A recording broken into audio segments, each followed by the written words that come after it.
Everyone, কেমন আছো তোমরা সবাই? আশা করি সবাই খুব ভালো আছো। Welcome to my daily mini blog. তো সকালবেলা ঘুম থেকে উঠেই আমার ঘরটা পরিষ্কার করে নিয়ে হানি ওয়াটারটা খেয়ে নিলাম। তারপরে পুজোর ফুলগুলো সব তুলে স্নান সেরে মাধবসোনাকে স্নান করিয়ে ঘরের পুজোটা সেরে নিলাম।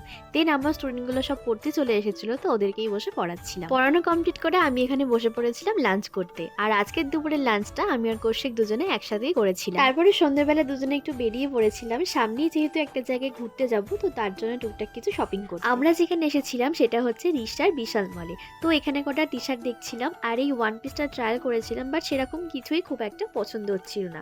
এখানে দেখো এই ফলস নেইলগুলো এখানে পাওয়া যাচ্ছিল, বাট সব থেকে ভালো আমার এই আর্টিফিশিয়াল ফ্লাওয়ারগুলো লাগছিল। এই ওয়াটার বোতলটা আমার বেশ পছন্দ হয়েছিল, তো ওটা নিয়েছিলাম। তারপরে ওখান থেকে আমরা চলে আসি শ্রীরামপুরের একটা মলে।